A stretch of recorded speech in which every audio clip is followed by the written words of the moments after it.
جی السلام علیکم. یہ میری آپ سے 66ویں یعنی 66th ملاقات ہے. امید ہے آپ خیریت سے ہوں گے. آج موسم بہت پیارا ہے, ٹھنڈی ہوا چل رہی ہے اور سیالکوٹ میں پریڈکشن ہے there may be rain thunderstorm in next 3-4 days. Ramzan بھی ماشاءاللہ اچھا گزر گیا. ابھی مئی ختم ہونے والا ہے. جو اسکارچنگ اور گرولنگ ہیٹ ہے وہ 20 مئی سے 30 جون تک ہوتی ہے. گرمی کا زور ٹوٹ جاتا ہے, پھر مونسون شروع ہو جاتا ہے جا کے جولائی میں.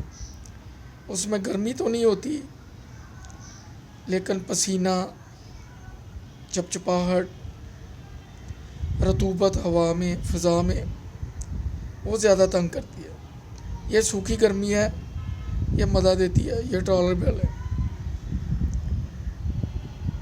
تو میں لاسٹ ایپیسوڈ میں ذکر کر رہا تھا کہ میں لیوا برانچ میں ٹرانسفر ہو گیا تھا. بچے میں نے پاکستان سے پرماننٹ ویزے پہ منگوا لیے تھے. اکاموڈیشن مجھے مل گئی تھی. کبھی کبھی میں سوچتا ہوں اپنے گزرے ہوئے دن, کہاں بینک کی اکاموڈیشن کی تمنا کرنا, کہاں ایک کیفے پاس لڑکا بینک میں اکاؤنٹ کھولنے جاتا ہے اور اس کو کیجول لیبر عارضی طور پہ بھرتی کیا جاتا ہے, اور کیسے قدرت کامیابی کے دروازے کھولتی جاتی ہے.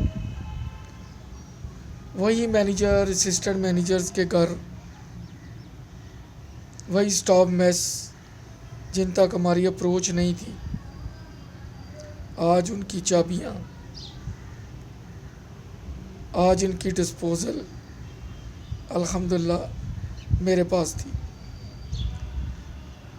لیوا برانچ کے مینیجر اقبال چٹھا ڈیپوٹیشن پہ تھے, ٹنیور پورا کر کے واپس چلے گئے. ابھی ان کی اکاموڈیشن میں جو ایگریمنٹ تھا 7-8 ماہ باقی تھا, فلی فرنش تھی.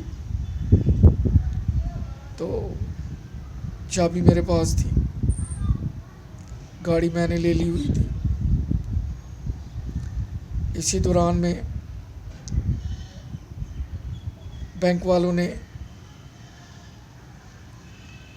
فیملی اور بچوں کی ریٹرن ٹکٹ سال میں ایک بار, ہاں فیملی آئے یا نہ آئے, وہ پیسے اکاؤنٹ میں ڈال دیے.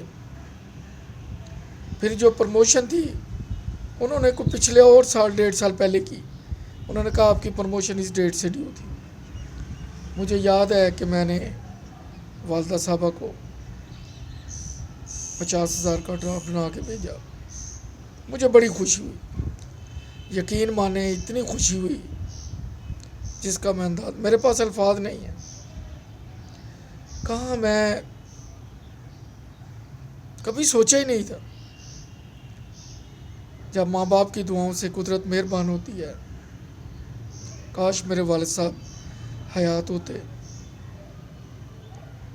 کیونکہ وہ گورنمنٹ سروینٹ کو بڑی پریفرنس دیتے تھے, سرکاری ملازم کو.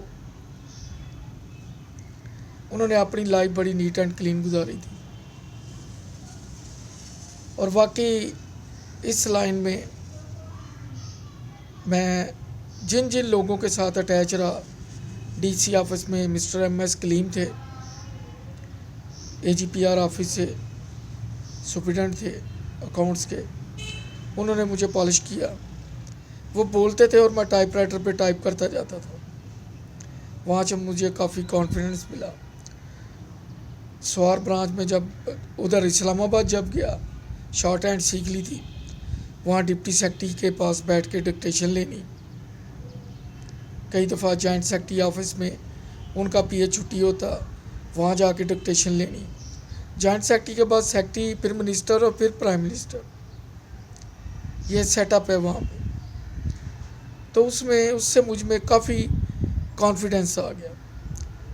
پڑھے لکھے لوگوں کے پاس بیٹھ کے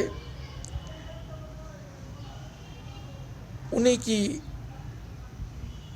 زبان سے نکلے ہوئے الفاظ ان کو ٹائپ کرنا لکھنا ایسے ہی ہے کہ جیسے آپ 2 کلو سیب 3 کلو سیب میں سے ایک جوس کا گلاس نکالتے ہیں، ایسے ہی ہے. لیکن بڑی محنت کرنی پڑتی ہے جوس نکالنے کے لیے.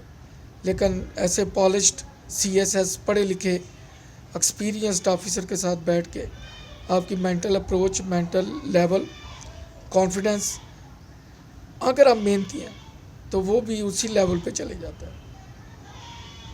اگر اللہ تعالیٰ کا کرم اور والدین کی دعائیں، منسٹری کا رنگ بھی تھا، کانفیڈنس تھا. پھر بینک میں کاؤنٹر پہ بیٹھنا، مختلف نیشنلٹیز کے لوگوں سے بات کرنا، ان کے سامنے بیٹھ کے ٹائپ کا کام کرنا، سب کی نظر آپ پہ ہوتی ہے. تو بڑا کانفیڈنس بلڈ ہو گیا. پھر جب پاکستانی سٹاف چلا گیا، total responsibility was on my shoulder. تو ہیڈ آفس سے ٹیلی فونک ٹاکس، کورسپونڈنس. اب تو یہ نوبت تھی کہ جو ہیڈ آفس میں تھے وہ مجھ سے ڈفرینٹ ٹاپکس پہ ڈسکس کرتے تھے. کہاں وہ اسٹیٹمنٹیں ٹائپ کرنی، مکھی پہ مکھی مارنی، اور وہ کہاں وہ فگرز خود کمپائل کرنی، ورک آؤٹ کرنی. پھر کمپیوٹرائز ہو گئی تھی برانچیں، کمپیوٹر مل گیا تھا، پرنٹر مل گیا تھا، ورڈ پہ ایکسل پہ ان کو بنانا میرے لیے ایک خواب تھا. میں بڑا ریلیکس ہوتا تھا، میں بڑا خوش ہوتا تھا. کہاں وہ گاڑیاں جو مینیجرز کے پاس تھیں وہ بینک کی تھیں، میری اپنی تھی. اکاموڈیشنز جو ہمارے لیے ایک خواب ہوا کرتا تھا اسپیشلی میرے لیے. تو عجیب کیفیت تھی. والدہ صاحبہ کو میں نے گفٹ بھیجا 50,000 کا. میں نے کہا امی جان، ابو جان نے اللہ ان کو جنت نصیب کرے، آپ کو بہت پیسے دیے ہوں گے، لیکن مجھے اتنا یقین ہے کہ ایک وقت میں 50,000 نہیں دیا ہوگا. لیکن میں ابھی بھی بازی نہیں جیتا تھا. بازی افتخار بھائی جیت گئے تھے کہ انہوں نے والد صاحب کو جب میری شادی پہ آئے تو انہوں نے 1,00,000 روپیہ دیا. اس وقت 1,84,000 پہ بہت بڑی اماؤنٹ تھی. 84 میں اب بھی پیچھے تھا، لیکن انہوں نے والد صاحب کو دیے، میں نے والدہ صاحبہ کو دیے. اس کا مجھے کیا صلہ ملا یہ میں آپ کو آگے چل کے بتاؤں گا. اللہ تعالیٰ کسی چیز سے کوئی کام اس کی حکمت سے خالی نہیں ہے. آپ صرف بجلی کی تاروں پہ غور کریں جن پہ پرندے بیٹھتے ہیں. اس نے انسان کو عقل ہی اتنی دی ہے کہ وہ نیگیٹو پازیٹیو سے ہی بلب جلا سکتا ہے. اگر ہوتا تو وہ ایک سے ہی جل جاتا. اگر ایک سے بلب جلتا تو اللہ تعالیٰ کی جتنی مخلوق، یہ پرندے اڑنے والے جو ان پہ بیٹھتے ہیں، سب جل بن جاتے، سب جلس جاتے، سب مر جاتے. اس میں بڑی حکمت ہے. یہ جو سمندر کی لہریں ہیں، جو سمندر ہے، مجھے تو یہی لگتا ہے کہ یہ آکسیجن کی بہت بڑی فیکٹری ہے. درخت تو ہیں ہی، لیکن یہ کائنات کے پھیپھڑے ہیں، لنگز ہیں.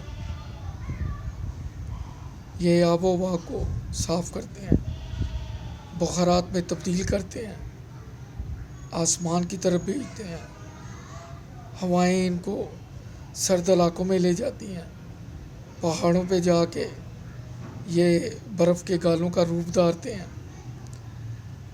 برف گرتی ہے، پھر گرمیوں میں پگھلتی ہے، پھر چشمے پھوٹتے ہیں، نالے، ندیاں، دریا، نہریں، پھر سمندر میں جا کے پانی گرتا ہے. انسان کی اللہ تعالیٰ نے بقا کے لیے کیا کیا چیزیں بنائی ہیں. تربوز لیں، اس میں 95% پانی ہے، وہی اس کی جڑ ہے اور بیل کے ساتھ لگا ہوتا ہے. اس بیل میں سے کیسے پانی چلا جاتا ہے جو ہوتا بھی شیریں ہے.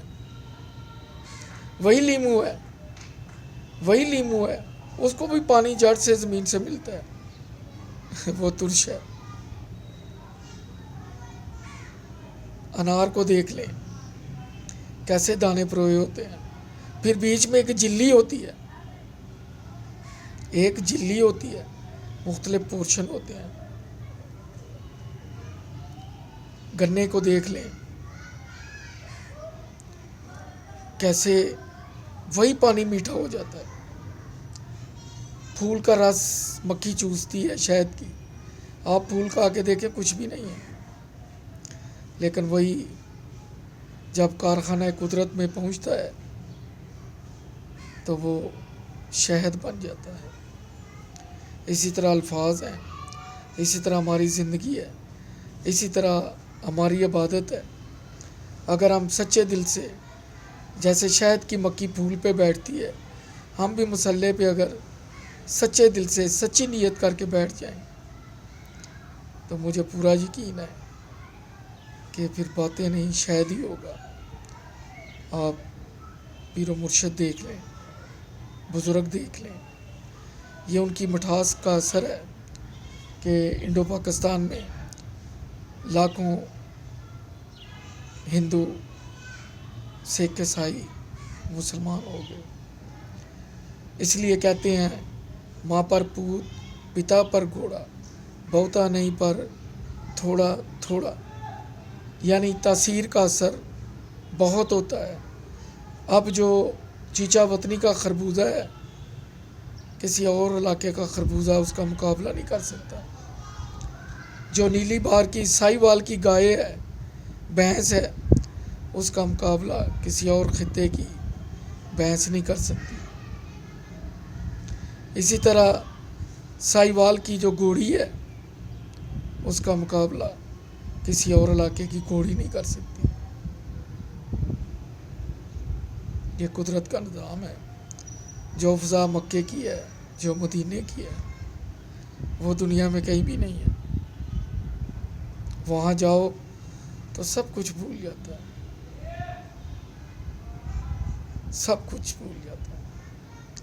میں حج پہ گیا والدہ صاحبہ کے ساتھ، مسز کے ساتھ، میرے بھائی ساتھ تھے، ان کی مسز، ان کی بیٹی. انشاءاللہ وہ بعد میں بات ہوگی.